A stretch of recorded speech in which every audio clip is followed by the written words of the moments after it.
Ok, donc pour... Non, attends, il peut pas. Ok, go. Ah oui, ok. No, come back. Ok.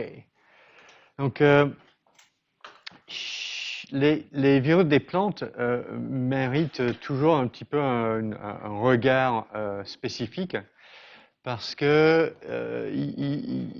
ils ont quelques particularités et leurs cycles de réplication sont un petit peu différents par rapport aux virus des animaux.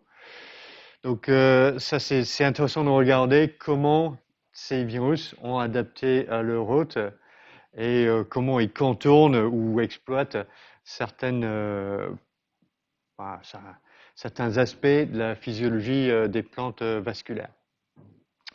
Aussi, ben, ce sont des pathogènes d'importance économique dans le secteur agroalimentaire. Donc, faut savoir ça et avoir une idée des mécanismes de lutte contre ces virus.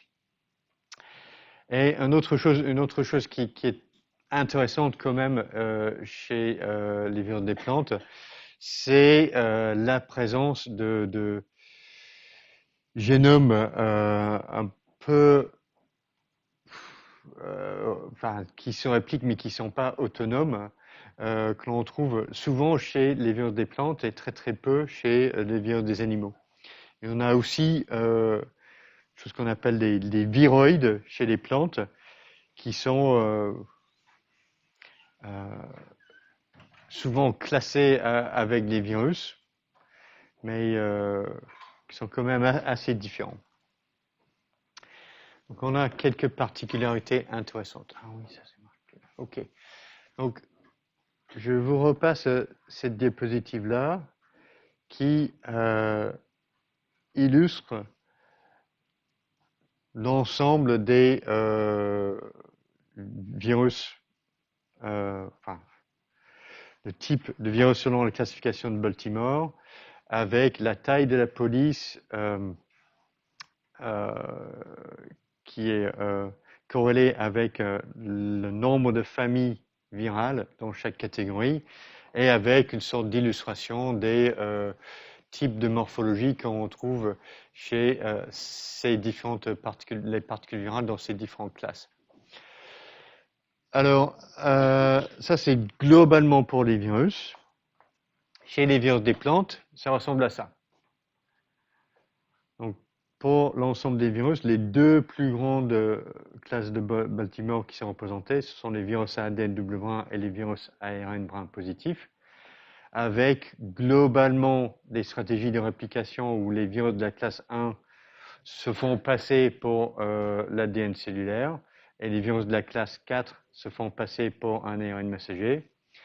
Chez les plantes, une chose qu'on remarque, c'est qu'il y a un grand absent ici. Il n'y a toujours pas de virus ADN double brin décrit qui infecte des plantes vasculaires. En revanche, et ce que l'on voit aussi, c'est qu'on a énormément de virus à ARN brin plus chez les plantes. Donc pour beaucoup de virus des plantes, tout leur cycle de réplication va avoir lieu dans le cytoplasme. Et la stratégie de réplication, c'est autour de voilà, comment exploiter le ribosome de la cellule hôte pour exprimer des ARN viraux. Donc, énormément de familles de virus de la classe 4 chez les virus des plantes. Et chez les autres classes de Baltimore, on a une ou deux familles seulement, donc beaucoup moins de diversité. Donc, on a des virus à rétrotranscription chez les virus des plantes, les colymovirus. On a une famille de virus à ADN simple brin circulaire, deux familles de virus avec un ARN double brin et assez curieusement, deux familles de virus à ARN brin moins qui, cette fois-ci, sont les mêmes enfin, le même type de virus qui infectent des animaux. Pareil pour les réovirus. Mais colymovirus, geminivirus et partitivirus sont spécifiques aux plantes. Donc je suis toujours impressionné par les rhabdovirus et les réovirus parce qu'ils semblent avoir développé un système qui leur permet vraiment de se répliquer dans une hôte animale ou plante. Et c'est quand même une certaine prouesse moléculaire. Alors les autres trucs que l'on retrouve chez les génomes des virus des plantes, ce sont des ARN et plus rarement des ADN satellites et aussi des viroïdes. Donc une autre particularité chez les virus des plantes, c'est que on n'a aucun récepteur cellulaire, aucun récepteur d'entrée spécifique pour les virus des plantes. Et je pense que c'est en lien avec le fait que la paroi et la cuticule est une barrière efficace contre l'entrée des particules virales dans des cellules de la plante. Donc, si une particule virale arrive ici à la surface de la couche de cellulose, de la paroi en cellulose, bah, elle va rester collée ici et ne pourra pas vraiment rentrer dans la cellule. Alors, pour contourner cette barrière, la majorité des virus des plantes ont besoin d'un vecteur qui va les faire rentrer dans le cytoplasme de la cellule infectée. Donc les vecteurs, souvent des insectes, ravageurs des cultures ou des insectes qui vont se nourrir sur la sève.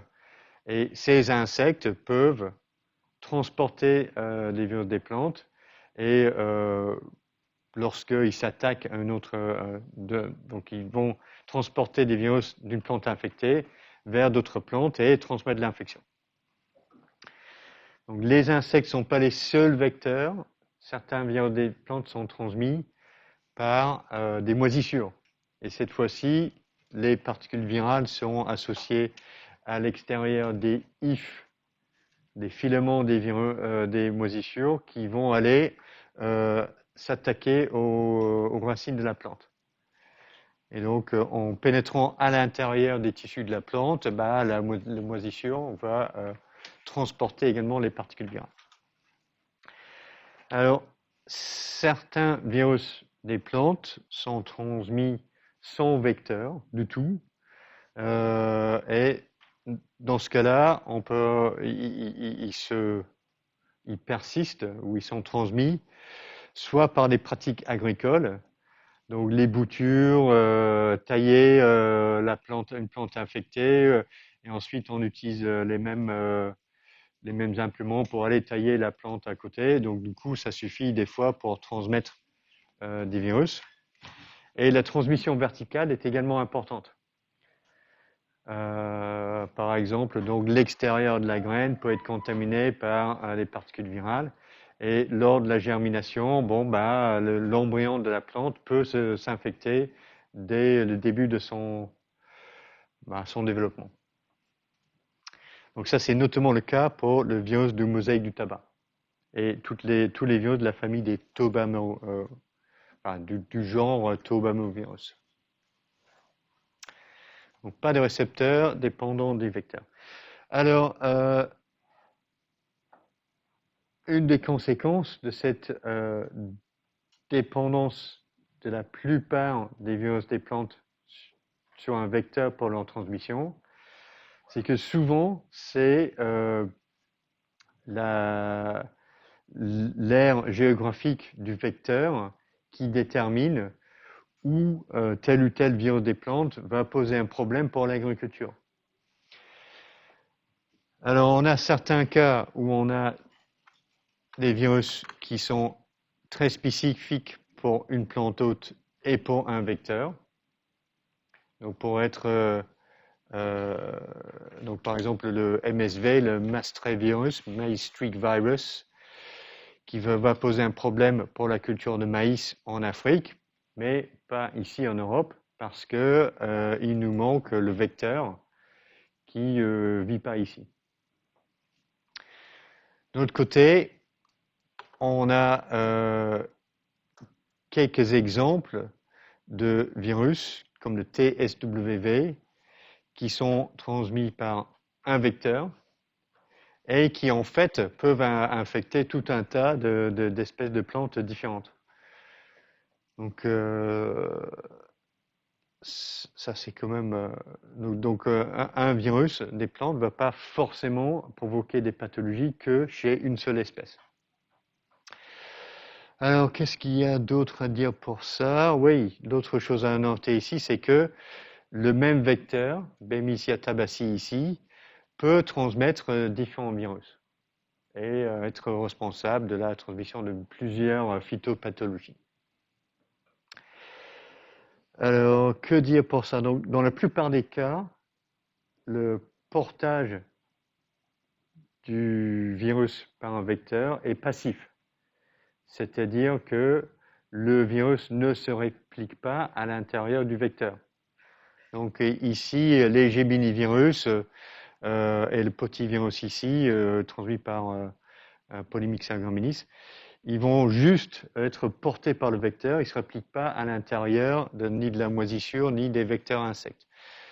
Le TSWV, c'est le bunyavirus. Lui, par exemple, il se réplique à l'intérieur du vecteur.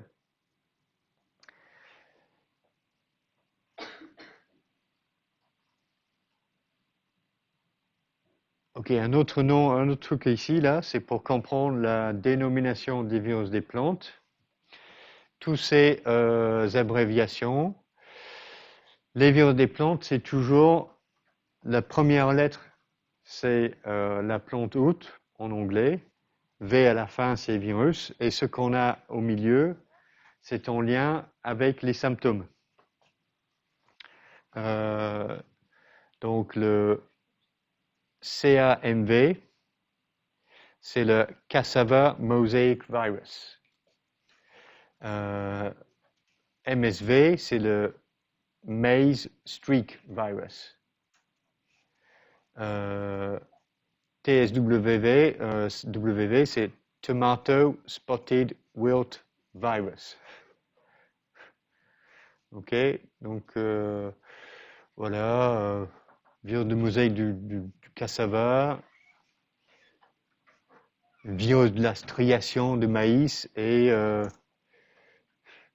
ici c'est virus de la, je sais pas, flétrissement tacheté de la tomate. Ce serait à peu près ça la traduction. Donc les noms des virus, c'est toujours des plantes, c'est toujours comme ça. Première lettre c'est l'espèce hôte et puis ensuite c'est les symptômes et puis V pour virus.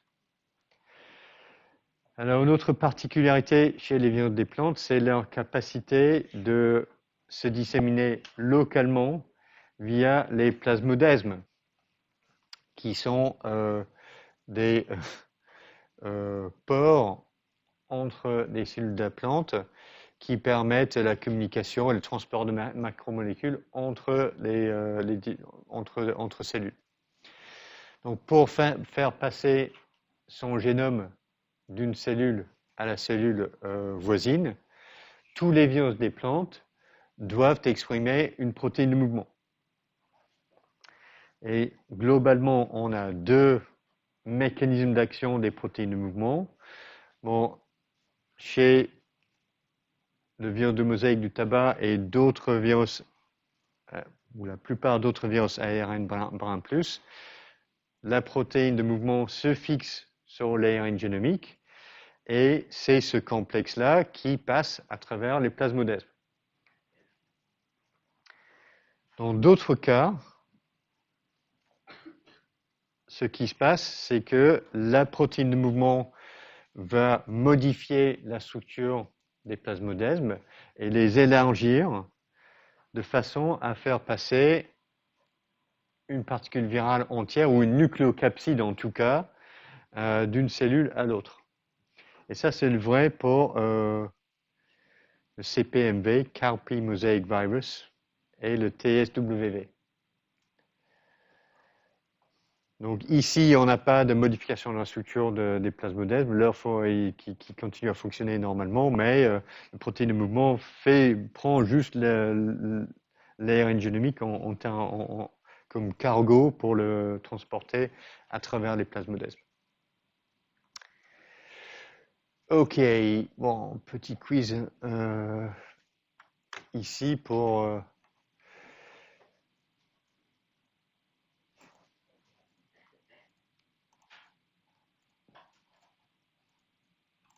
tester. Oh, voilà. Normalement, c'est ouvert.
Ça change, ça change.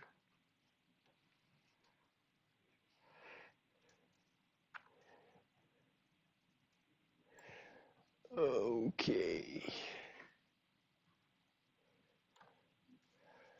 Alors, voici les résultats. Ok, ça c'est vrai. 4, c'est vrai. Ok, 1, c'est faux. Personne n'est tombé dans le piège. 2, ça également faux. Les Bunyavirus et le Rhabdoviridae sont enveloppés. Je crois que tous les autres sont non enveloppés par contre. Et 3, non, ça c'est faux ça. N'oubliez pas, on a certains virus comme le virus de mosaïque du tabac n'ont pas de vecteur. C'est une transmission via des pratiques agricoles ou alors par une transmission verticale.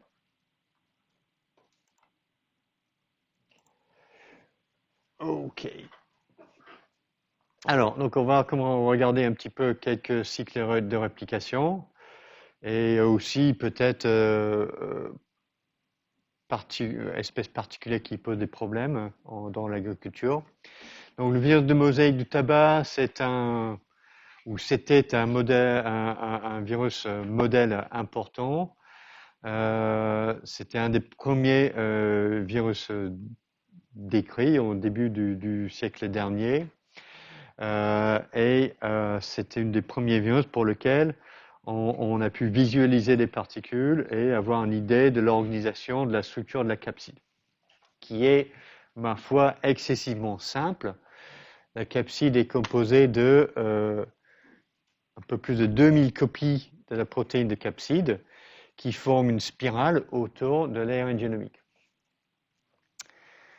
Et c'était aussi une des premières indications que c'était l'ARN et pas la protéine, ou l'acide nucléique et pas la protéine qui portait l'information génétique. Parce que si on isole les particules du virus de mosaïque du tabac, on peut dissocier la composante protéique de l'ARN chimiquement.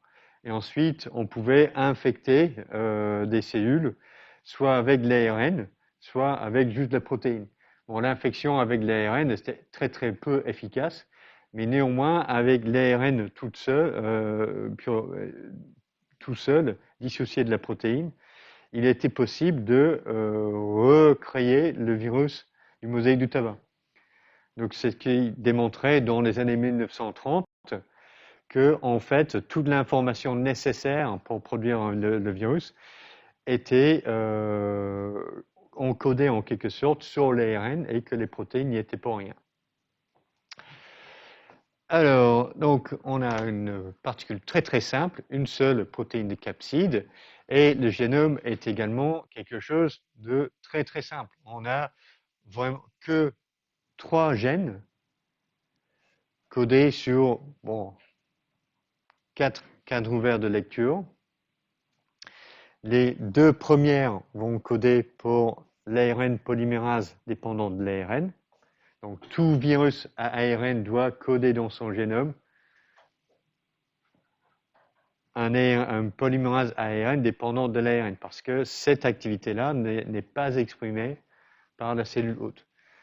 Donc ARN polymérase, protéine de capside et une protéine de mouvement. Donc ça, c'est le minimum pour un virus des plantes. Okay, pour un virus qui infecte des cellules animales, le minimum, c'est une protéine pour assurer la réplication et une protéine de capside. Chez les virus des plantes, il faut également une protéine de mouvement. Et donc, l'ARN polymérase est codé sur le génome complet, tandis que les protéines de mouvement et la protéine de capside sont codées sur les ARN messagers qui sont produits plus tard dans l'infection. Alors, pour le cycle de réplication, très très simple. Donc, la particule virale sera introduite dans le cytoplasme de la cellule infectée.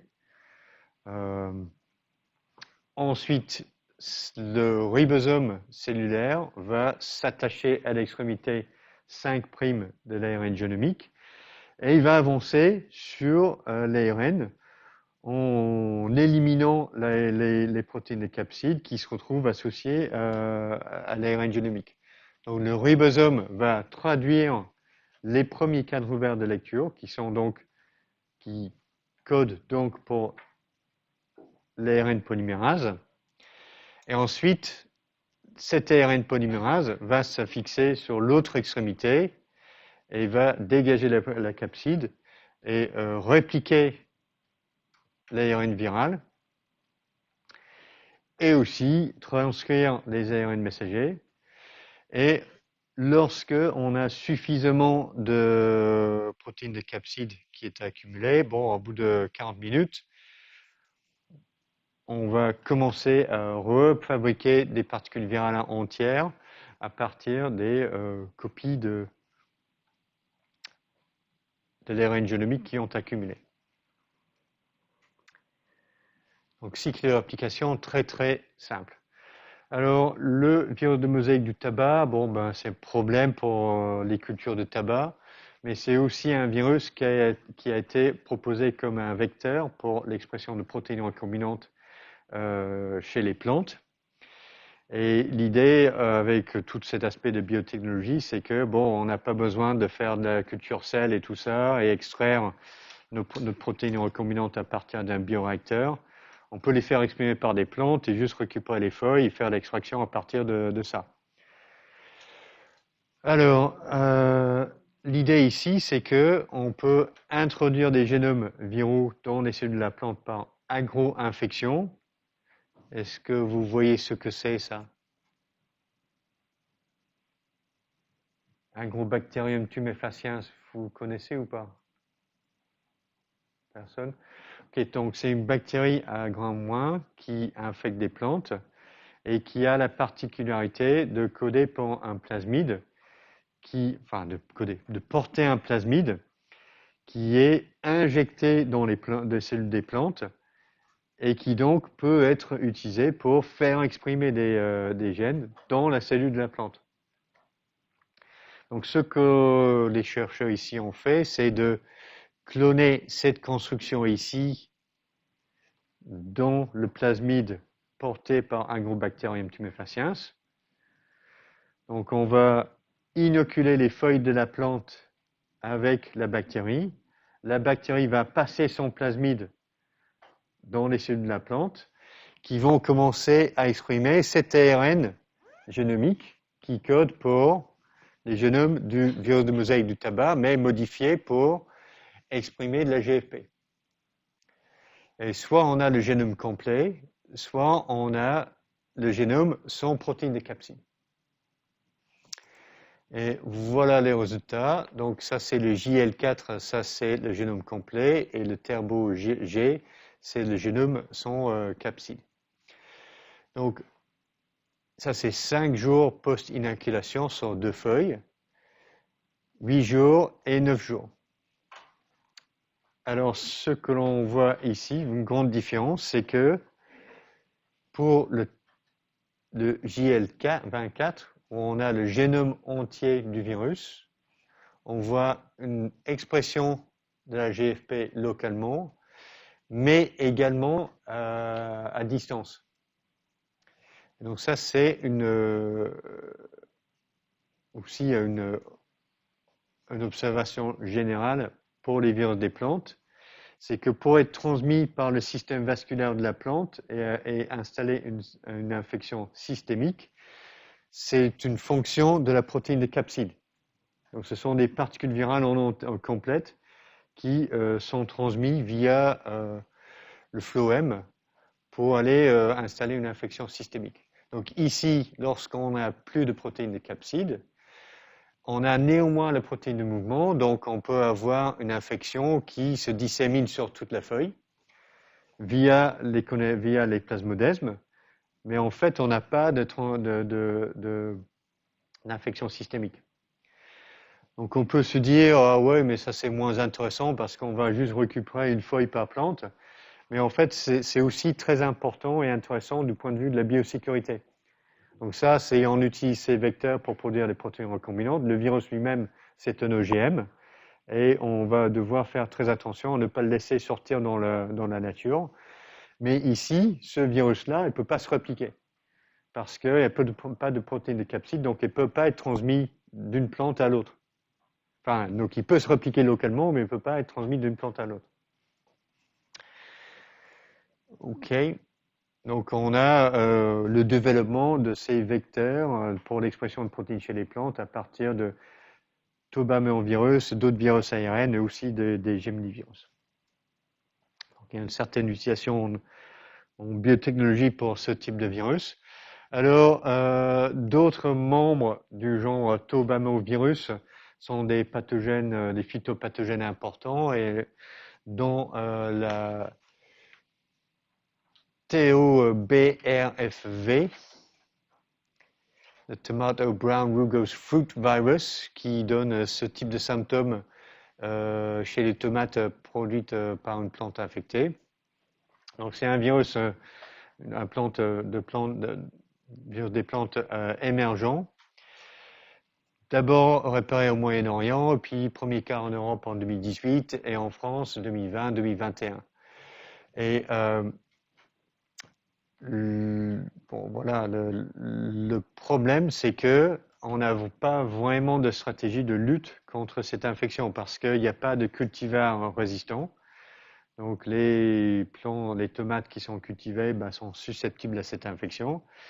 Il n'y a pas de vecteur d'insectes parce que donc le contrôle des ravageurs n'est pas une arme efficace pour lutter contre ce virus.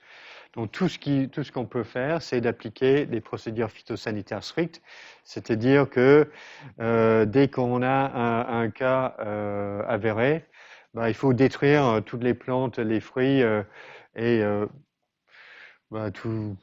les semences, tout ce qui est dans l'unité de production, et puis on va le nettoyer.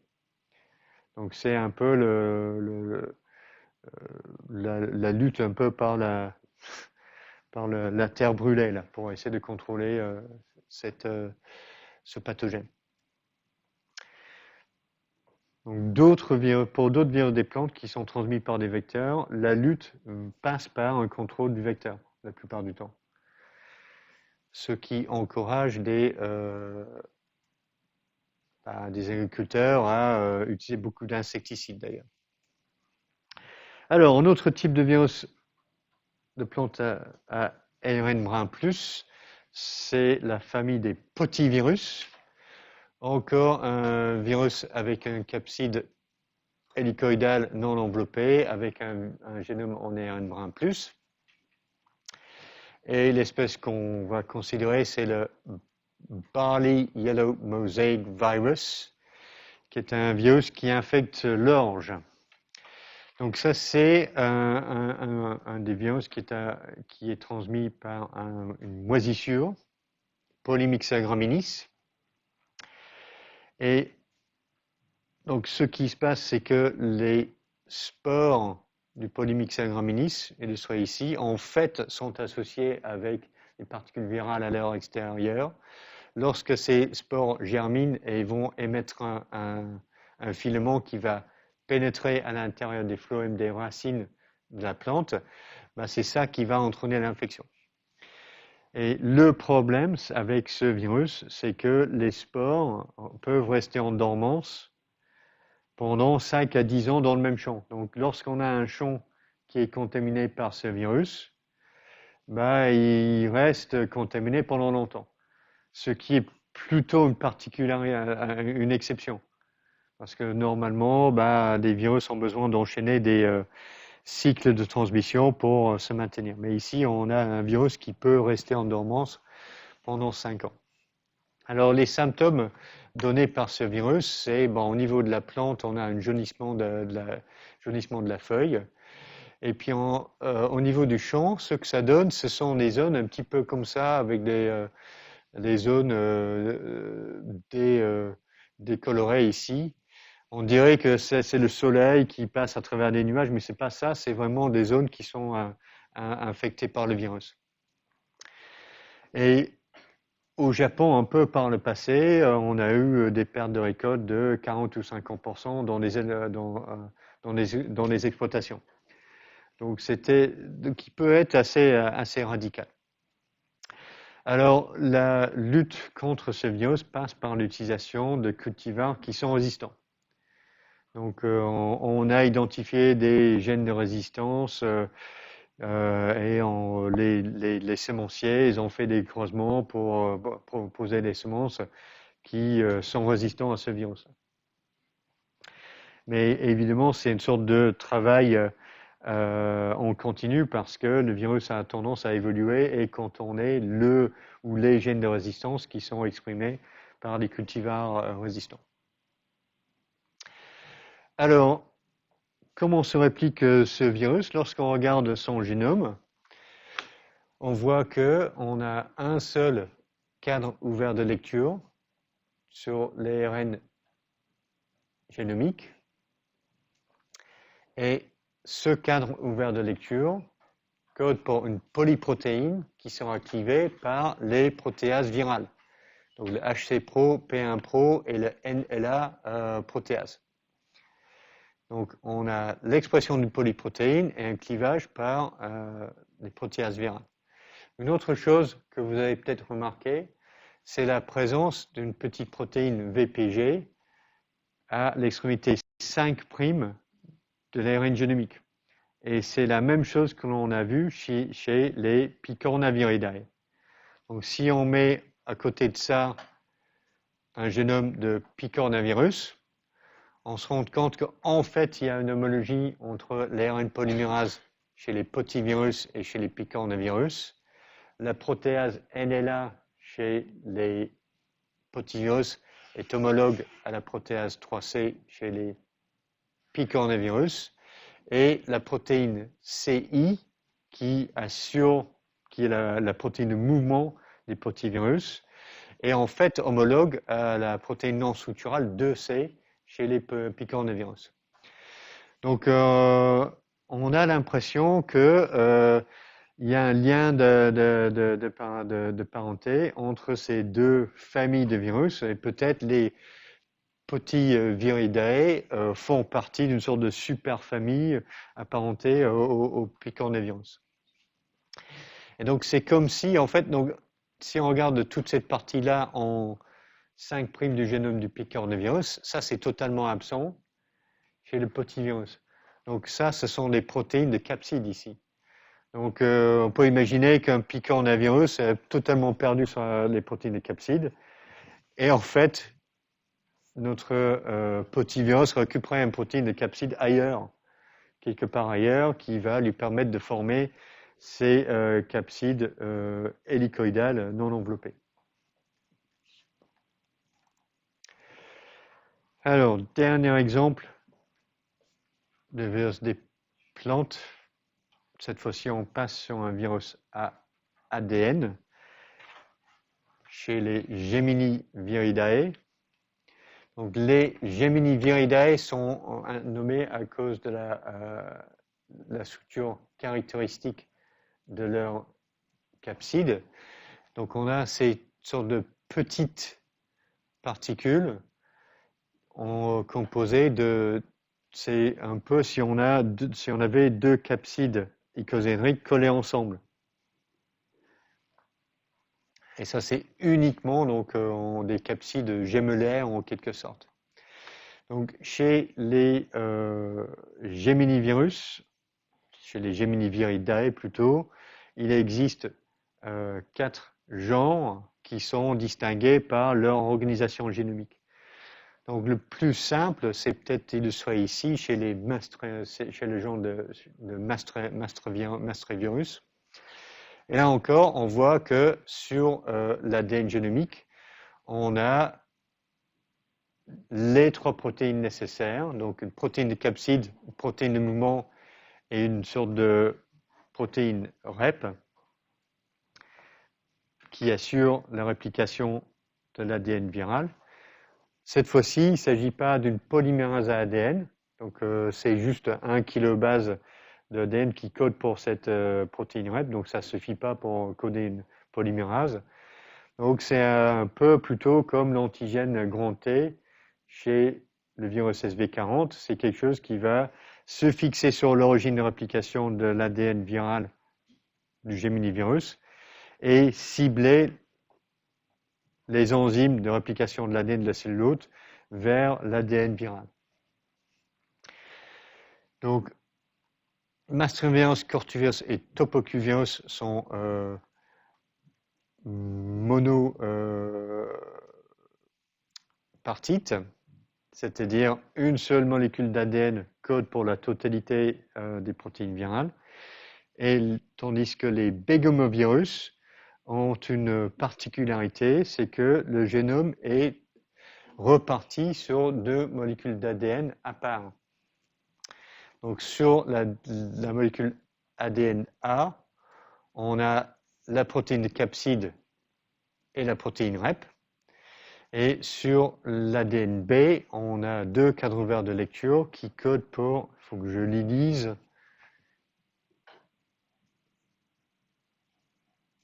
NSP et BC1. C'est pas super facile à lire ça. Donc ici, NSP, c'est pour Nuclear Shuttle Protein. Et c'est la protéine qui assure le transfert de l'ADN viral du noyau vers le cytoplasme. Et ensuite, BC1, c'est la protéine de mouvement qui prend en charge l'ADN viral et le transmet via les plasmodesmes à la cellule voisine. Ça va pour tout le monde ou je fais un dessin?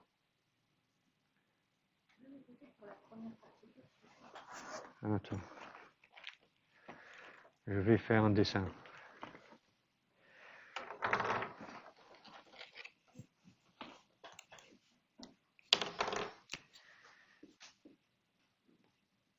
Donc on a 2 cellules des plantes comme ça, qui sont liées par les plasmodesmes.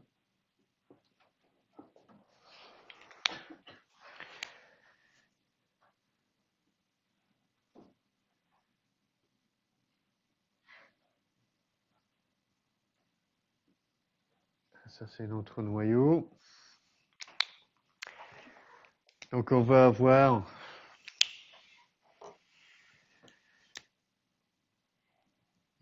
l'ADN qui se réplique dans le noyau.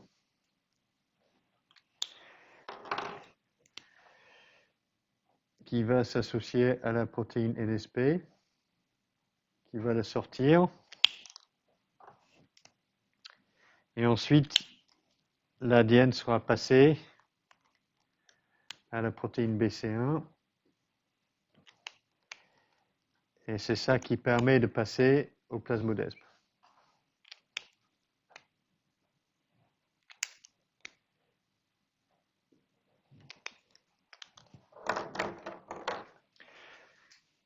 Ok, donc ça c'est la fonction de NSP1 et BC1. Alors, une chose qui est remarquable, c'est que bon, on a un tout petit génome, et ça c'est lié à deux choses. D'une part, à la petite taille de la particule infectieuse, il n'y a pas énormément de place à l'intérieur. Et d'autre part, ce qui aussi semble être limitant, c'est le passage de l'ADN via les plasmodesmes. Donc, les protéines de mouvement des Gemini-virus ne vont pas se fixer sur des fragments d'ADN simple brun avec une taille inférieure à 2 kilobases. Et les fragments ou les ADN simple brun de plus de 5 kilobases de longueur, ils n'arrivent pas à passer à travers les plasmodesmes. Et en fait, 2,5, 3 kilobases, c'est l'optimum pour la fixation des protéines de mouvement et leur passage via les plasmodesmes. Donc c'est ce problème de transmission locale de cellule à cellule qui impose une limite de taille assez stricte sur les génomes des Geminiviridae chez les plantes. Et on pense que c'est aussi ce problème de transport d'ADN de cellule à cellule qui semble être la barrière qui explique l'absence de virus ADN double brin chez les plantes. Ok, donc pour la réplication, qu'est-ce qui se passe? Donc initialement, c'est une particule virale encapsidée qui arrive dans la cellule, qui va rentrer dans le noyau. La décapsidation va avoir lieu à l'entrée du noyau. Donc on aura la livraison de l'ADN circulaire simple brun dans la cellule infectée. Ensuite, ce qui semble se passer, c'est qu'il y a une recopie ou une réparation de cet ADN simple brun en ADN double brun par les protéines cellulaires sans l'intervention de protéines virales, parce qu'il n'y en a pas exprimé à ce moment-là. Ensuite, ce qui va se passer, c'est que cette copie en ADN double brun sert de matrice pour l'ARN polymérase cellulaire. Donc, du coup, les gènes viraux vont être exprimés, y compris le gène codant pour la protéine REP. Et la protéine REP va se fixer sur le site d'initiation de réplication du virus et du coup va commencer, va recruter le complexe de réplication d'ADN de la cellule et il va démarrer un cycle de réplication avec la copie d'un seul brin de cet ADN. Donc on finit par obtenir le brin déplacé qui reste en ADN simple brin et le nouveau brin d'ADN complémentaire qui est synthétisé qui reste dans l'ADN double brin. Et ensuite, on refait ces cycles-là et on génère tout un tas de copies d'ADN simple brin qui peuvent être encapsidées. Donc d'abord, soit encapsidées pour aller infecter d'autres cellules, soit captées par des protéines de mouvement pour aller être transmis à des cellules à côté. Alors, les Gemini virus sont assez particuliers. Donc, ce sont des seuls virus à ADN infectant des plantes. Donc, on se demande un peu d'où ils viennent. Et une chose qui a été proposée, c'est que les Gemini virus, en fait, l'origine de leur génome serait une évolution à partir d'un plasmide porté par une bactérie qui infecte des cellules autour du phloème chez les plantes infectées, donc des phytoplasmes. Parce que la protéine REP des Geminiviridae est phylogénétiquement très proche de la protéine homologue qui gère l'implication de ce plasmide chez la bactérie. Donc l'idée, c'est que bon, ces bactéries qui parasitent les mêmes cellules, qui sont infectées par des Gemini virus, le plasmide devient en quelque sorte indépendant et capable de se répliquer dans le noyau de la cellule de la plante. Donc, ok, donc ça c'est l'origine de la protéine REP, d'où vient la capside. Et en fait, il y a une homologie structurale entre les monomères de protéines de capside chez les Geminivirus et la protéine de capside chez un virus satellite, qui est le TNV satellite. Je crois que c'est je ne sais pas si c'est le tabac ou tomato necrosis virus satellite. Donc un satellite, c'est un ARN qui se réplique, qui est dépendante d'une co-infection par notre virus. Et certains satellites codent pour une capside qui va encapsider la satellite. Alors, le problème, c'est que, oui, un ARN satellite, c'est une sorte de parasite d'un autre virus. Donc, ils sont toujours associés à un virus en particulier, mais ils n'ont pas leur propre système donc pour les ARN satellites, ils n'ont pas de ARN polymérase dans le satellite. Donc, ils sont dépendantes d'une co-infection par le virus qui apporte l'ARN polymérase qui permet de répliquer l'ARN du satellite. Donc, certains satellites codent pour un gène qui va former leur propre capside. Et c'est le cas pour le TNV satellite.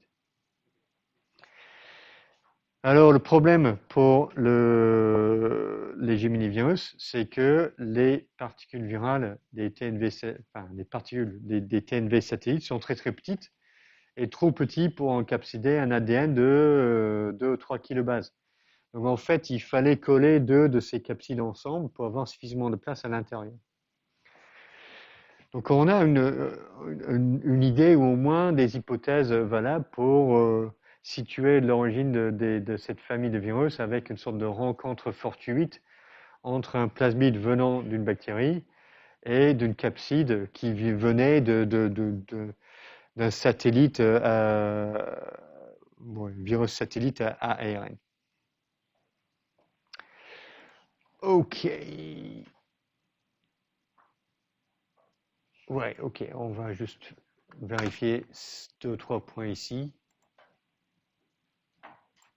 Oh, come back.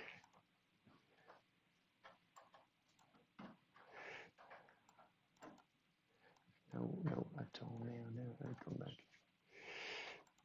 Je démarre la question.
Ok.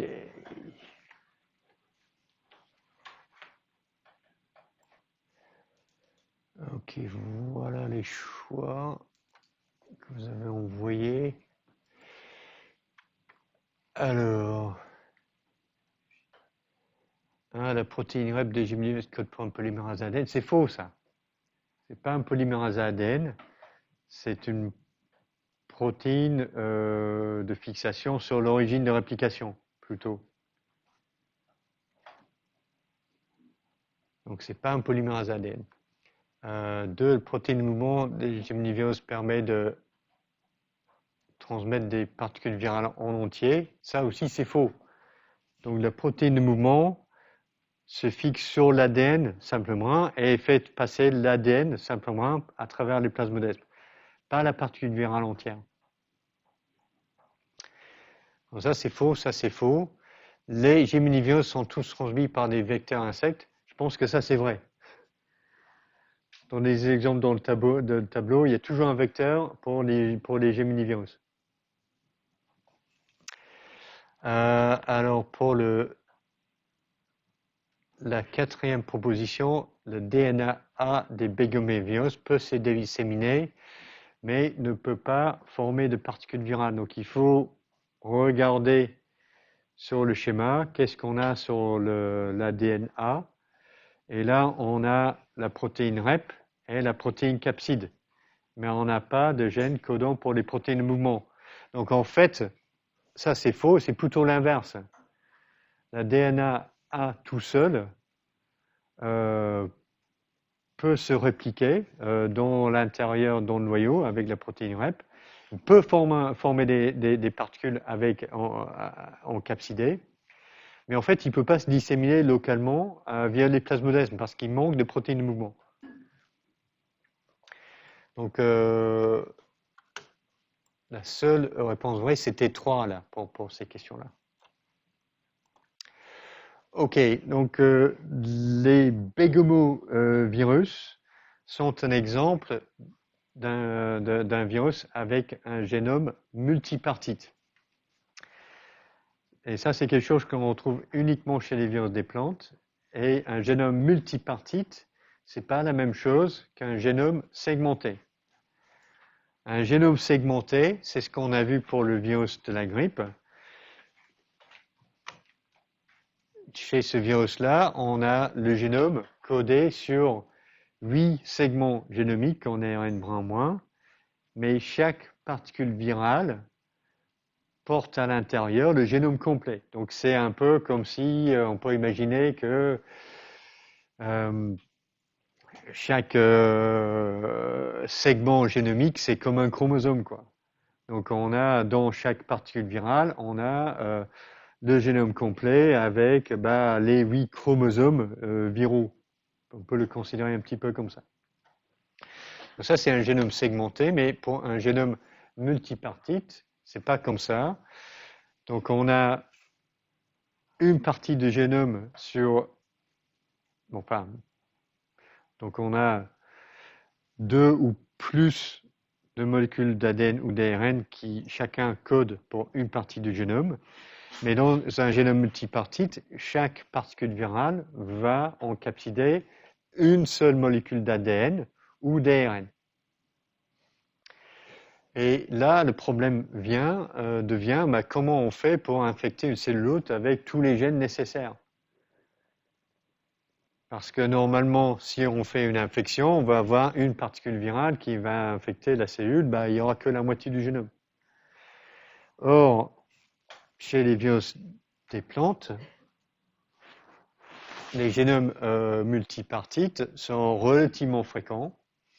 Chez les begomovirus, chez les virus ARN brun plus et chez les partitivirus, avec un génome en ARN double brun. Alors, ce qui rend cette situation possible, c'est le fait que tous ces virus sont transmis par des vecteurs d'insectes. Donc, pourquoi c'est important ça? Ça veut dire que à chaque fois que le vecteur va sucer la sève d'une plante infectée, l'insecte va aspirer une forte inoculum de particules virales et ensuite le vecteur va injecter ces particules virales localement dans une région très très étroite de la prochaine plante à infecter. Donc du coup, la MOI de l'infection est très élevée. Donc plusieurs particules virales seront injectées dans la prochaine cellule à infecter par le vecteur. Et c'est pour ça que l'on peut maintenir ces virus à génome multipartite.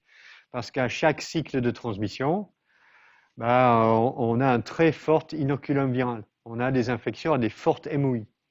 Donc on a toujours plusieurs particules virales qui vont être introduites dans la même cellule au même temps.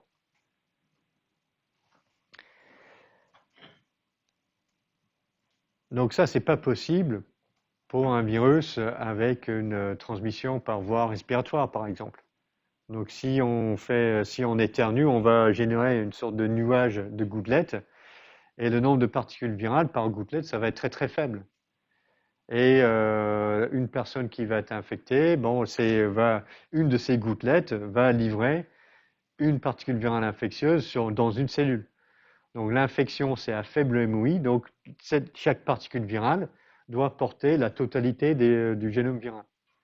Okay, donc c'est la transmission par des vecteurs chez les plantes qui permet d'avoir des génomes multipartites. Alors c'est aussi ça qui explique un petit peu pourquoi on a autant de formes génomiques un petit peu parasitaires chez les virus des plantes et très très peu chez les virus des animaux. Donc on a ces infections à forte MOI et à chaque fois qu'on a une transmission, on a plusieurs particules virales qui sont transmises en même temps.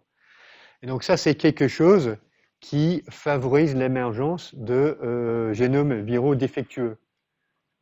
Donc on peut avoir ça en culture cellulaire, ou lorsqu'on cultive un virus en culture cellulaire. Si on maintient notre virus avec des passages à forte MOI en continu, en fait, ce qui va se passer, c'est que les mutants qui ont délété une partie de leur génome vont émerger parce que ces mutants qui portent des délétions, le génome est plus petit, donc il va être répliqué plus rapidement, et du coup il y a un certain avantage sélectif par rapport au génome complet qui se réplique plus lentement.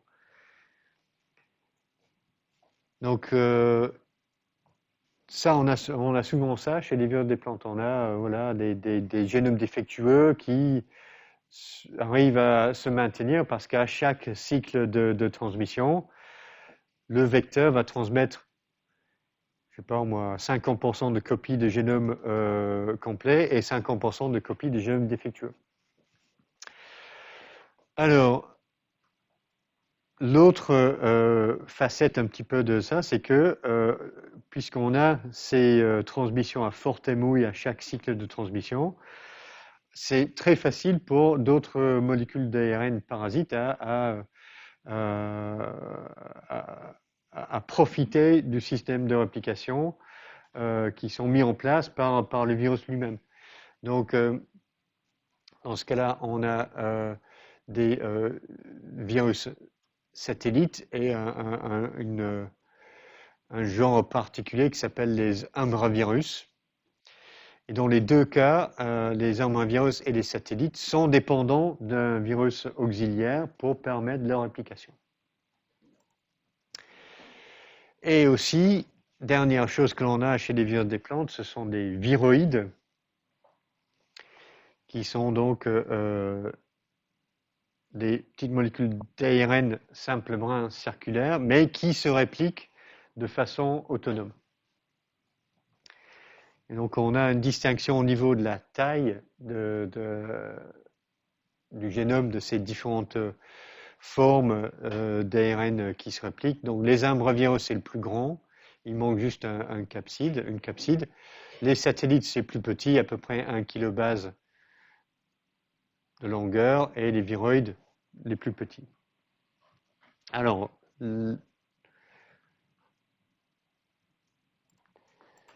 les imbravirus, c'est quoi? Donc ça, c'est un génome viral en ARN brin plus, avec 4 cadres ouverts de lecture, qui code presque pour la totalité d'un génome. Donc on a 1 et 2, ça donne l'ARN polymérase. Donc c'est un petit peu comme qui va répliquer l'ARN génomique en copie ARN brun-moins et qui va aussi former soit des copies en longueur intégrale, donc les copies du génome entier, et aussi des ARN messagers qui codent pour les deux protéines, une protéine de mouvement et une protéine de dissémination. Donc la protéine de dissémination, c'est intéressant, c'est quelque chose d'intéressant parce que elle permet la transmission du génome de l'imbravirus via le phloème de la plante. Donc, dans la plupart des cas, cette transmission systémique, l'infection systémique, a besoin d'une protéine de capside. Chez les imbravirus, non. Donc, un imbravirus qui infecte une plante peut installer une infection sur toute la plante. Mais en fait, il ne peut pas être transmis d'une plante à l'autre. Donc, pour cela, il a besoin d'une co-infection par son virus auxiliaire qui, lui, va exprimer la protéine de capside que les imbravirus vont utiliser pour être encapsidés, pour aller être transmis d'une plante à l'autre. Donc les imbravirus, c'est presque autonome, il manque juste une capside pour devenir un vrai virus. Alors pour les satellites, ils sont moins indépendants parce qu'ils ne peuvent pas se répliquer de façon autonome. Donc certaines, mais pas tous, codent pour des protéines et en fait, on a détecté leur présence parce que souvent, ils modifient les symptômes provoqués par le virus et dans le sens d'atténuation de symptômes. Parce qu'on a l'impression que le virus est un petit peu handicapé par la présence du satellite, donc il se réplique un peu moins bien et il devient moins phytopathogène. Alors, on distingue les virus satellites des ARN ou d'ADN satellites parce que les virus satellites codent pour une protéine de capside qui leur est propre, donc notamment le TNV satellite, et des ARN satellites ne codent pas pour une capside et peuvent coder pour une protéine ou pas. Donc, si dans le cas de TBRV satellite, et j'ai oublié quel est son nom là.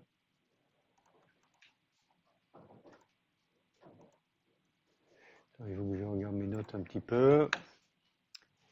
Ok. Ah, come back. Oh.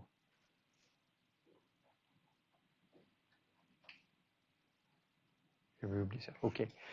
Donc, TNV, c'est le Tobacco Necrosis Virus et TRSV, c'est Tobacco Ring Spot Virus.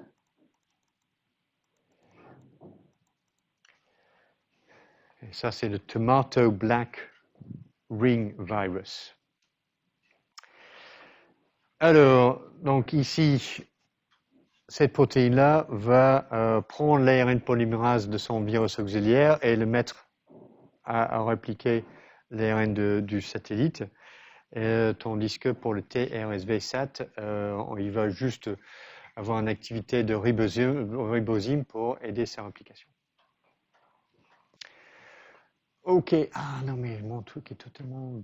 Et donc la dernière chose à faire avant de quitter les virus des plantes, c'est de considérer des viroïdes qui sont des petites molécules d'ARN simples bruns, circulaires, qui se répliquent de façon autonome, ne codent pas pour des protéines, et on connaît deux familles, les Pospiviroidae et les Afsunviroidae.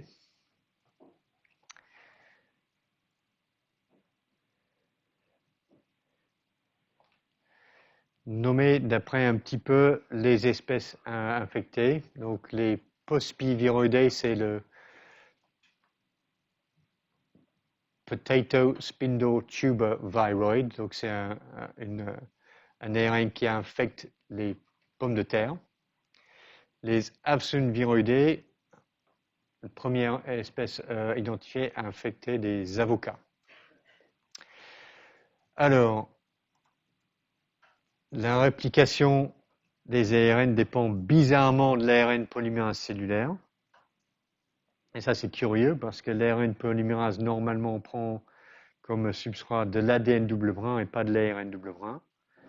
Donc, je ne sais pas comment ils font ces ARN pour contourner ou pour persuader l'ARN polymérase de prendre en charge une ARN. Et une grande différence entre les pospiviroïdés et les avsun-viroïdés, c'est le site de réplication.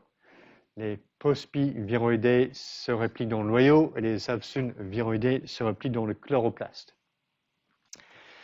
Alors, il n'y a pas de protéines, donc la transmission locale et systémique dépend des protéines de l'hôte. Et en fait, ces viroïdes sont capables de provoquer des symptômes. Donc ici, chez le PSTVD, ça, ce sont des pommes de terre venant des plantes non infectées. Et ça, c'est la forme typique des pommes de terre d'une plante infectée. Donc on a une pomme de terre en forme en forme de citron ou de fuseau. Alors, c'est un peu curieux de comprendre comment une molécule d'ARN peut provoquer des symptômes, peut provoquer une pathologie. Et apparemment, ce sont les siRNA qui sont dérivés de ces génomes de viroïdes qui peuvent interférer avec l'expression des cellules de l'hôte. Et du coup, c'est ça qui va emmener la pathologie. Et évidemment, l'ARN double brin, normalement, ça doit être pris en charge par les protéines Dicer et le risque. Et effectivement, chez les plantes, les protéines Dicer-like, DCL2, DCL3, sont impliquées dans la résistance à ces viroïdes. Ok, donc pour les virus des plantes, c'est ça. Alors, les choses à retenir pour les virus des plantes, pas de virus des plantes à ADN double brin, mais en termes de génome, on a des particularités avec ces formes de génome subviral, les virus défectueux, les satellites et les viroïdes. En termes de phytopathologie, l'apparition de nouvelles phytopathologies est souvent liée à l'expansion des vecteurs avec le commerce international. Donc on peut avoir les transports de produits d'un continent à l'autre, et sur les feuillages qui sont dans le conteneur, on a quelques insectes ou des œufs d'insectes qui peuvent être transmis et commencer à installer le vecteur dans un nouveau continent.